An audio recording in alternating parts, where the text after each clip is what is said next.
Hi everyone, welcome back to my channel. Here is a video about physics exam. Review बोलूँ, experience बोलूँ या फिर कुछ ही बोलूँ, मतलब ये फिज़िक्स का पेपर था। मेरा था सेट 3। नहीं, सीबीएसई ने मजाक किया है या क्या किया है, मैं तो पहले यही नहीं समझ पा रही हूँ। मैं इसी ट्रॉमा में हूँ। पिछले साल या तो इसको इतनी गालियाँ पड़ी है सीबीएसई को, इसलिए इसने इस बार इजी पेपर रखा। इजी देखो कह सकते हैं इजी, बट मेरे लिए नॉट इजी। तो शुरू से बताते हैं क्या करते हैं। तो सबसे पहले मैं सेंटर पे गई, जो कि अगेन लेट पहुंची मैं। कभी मैं टाइम पे कहीं नहीं पहुंचती हूँ, लेट पहुंची मैं। और ऐसी पूरे रास्ते जो भाई मेरी, क्या ही बोलूँ मैं। लिटरली एक तो मैं एक दिन पहले से बीमार, कुछ पढ़ा नहीं मैंने फिज़िक्स में। वो तो भगवान जी की रहमत थी जो पेपर थोड़ा इजी रखा है इन्होंने। इजी मतलब जो बच्चा टॉपर है ना उसके लिए बहुत इजी है। फिजिक्स ऐसी सब्जेक्ट है ना, पासिंग मार्क्स आ जाए बस, तो पेपर था ये। और सेंटर पे मैं गई, मैं लेट पहुंची लेकिन मुझे एंट्री मिल गई थी, उतनी लेट नहीं थी मैं। तो हम लोग क्लास में बैठे बकवास कर रहे थे। पेपर है फिजिक्स का लेकिन हम बकवास कर रहे हैं, बातें कर रहे थे। हमारे हाथ में ये क्वेश्चन पेपर आया, लेजिट ऐसे पेपर था। मैं ऐसे पेपर मैंने पलटा, ये ऐसे मैंने पलटा। आई किड यू नॉट, मैंने जो पहला क्वेश्चन देखा, मैंने पहली बात तो एम आई, हाँ शायद इलेक्ट्रोमैग्नेटिक इंडक्शन, बोलना तक नहीं आ रहा है मुझे। EMI चैप्टर 6, 7 और रे ऑप्टिक्स, वेव ऑप्टिक्स छोड़ के गई थी मैं। लिटरली यस, मैं चारों चैप्टर छोड़ के गई थी। पहला क्वेश्चन मैंने ये रिएक्टेंस से देख लिया, सेट 3 में क्वेश्चन थे। मैंने तुक्के लगाए हैं, मुझे इसमें tan थीटा का कोई फॉर्मूला लगा के आई हूँ मैं, √3 करके आई हूँ। इसके अंदर मैंने डिफरेंशिएशन कर दिया, पता नहीं क्या मेरे दिमाग में आया तो मैंने इसका बी ऑप्शन किया। मत पूछना कितने मार्क्स आएंगे, मैं कैलकुलेट बिल्कुल नहीं कर रही हूँ, मेरे को बस पास होना है।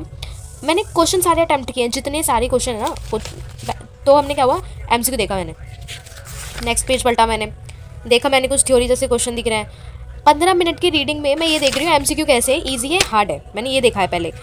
और मैं आगे बढ़ी। सेमी कंडक्टर चैप्टर मेरे को आता था अच्छे से, उसमें से क्वेश्चन देख के आई वाज लाइक यस, यही चैप्टर में करके आई हूँ। ये पार्ट 2 सब लोग एटम न्यूक्लियर इजी बोलते हैं, मेरे लिए सबसे हार्ड चैप्टर वही था। मतलब एज कंपेरिजन टू दोस्त चैप्टर, मतलब पहला चैप्टर ज़्यादा ईजी था। अब मेरी प्रेफरेंस यही है, ठीक है। तो ये क्वेश्चन पता नहीं कैसे थे ईजी, मैं कह रही हूँ सेट ईजी था, पढ़ाई वैसी नहीं थी। मतलब बेसिक भूल गए हम लोग, हार्ड करते करते मैं बेसिक ही भूल गई पीछे का। असर्शन रीज़न इसमें बहुत मुझे कन्फ्यूजन थी, मुझे नहीं पता, I don't know. Section B पे गई मैं, सेक्शन बी मुझे ना देखो थोड़ा बहुत ईजी लगा।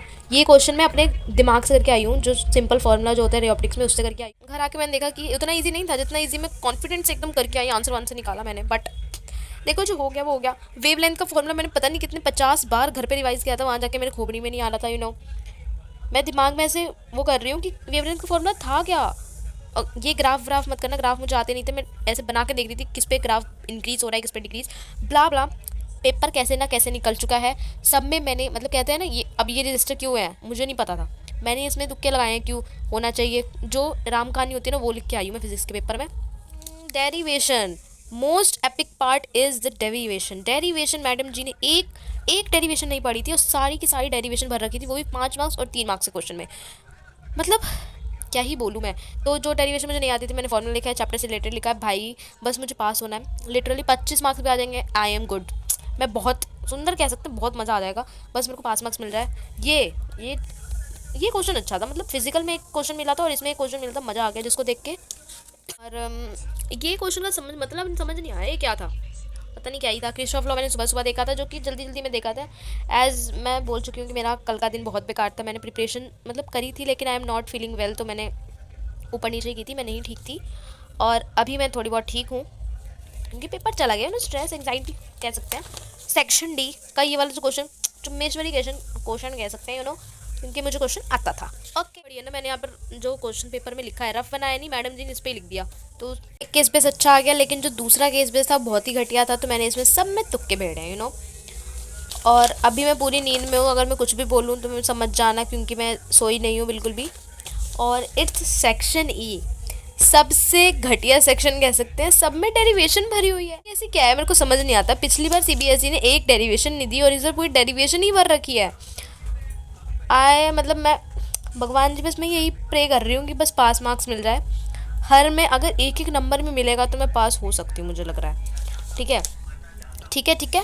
और ये वाला मेरा फाइल का टॉपिक था, मैंने पढ़ा नहीं था, मतलब याद था, कुछ कुछ याद था, मैं लिख के आई हूँ एक्सप्रेशन भी लिख के आई, डायग्राम बना के नहीं आई मैं, मेरे को आता ही नहीं था तो फालतू में, और टाइम भी नहीं था। और ये था लास्ट क्वेश्चन जिसमें मैं इन दोनों में कंफ्यूज थी, लेकिन मैंने ये वाला किया। ऑल तो मुझे ये भी नहीं आता था, ये भी नहीं आता था, लेकिन अपनी जो ज्ञानबाजी होती है ना वो इसमें रख के आई हूँ मैं। और क्या बोलूँ अब मैं, मुझे कुछ समझ नहीं आ रहा सीबीएसई को। मैं यही कंफ्यूज हूँ कि मैं पेपर में पास भी हूँ कि नहीं, मैं कुछ नहीं कह सकती। तो आज के लिए बस इतना ही। अगले पेपर में आप क्या कर रहे हो, कैसे कर रहे हो, उसके लिए ऑल द बेस्ट। धन्यवाद। फिज़िक्स का पेपर ख़त्म हो गया जिसका बहुत ही ज़्यादा डर था। इसको मैं दोबारा मुड़ के नहीं देखूंगी। होपफुली कंपार्टमेंट ना आए तो मैं इसको दोबारा मुड़ के नहीं देखने वाली। सो यस, पेपर ख़त्म होता है। बाय गाइस, अभी कुछ नहीं बोलना चाहती मैं। बाय।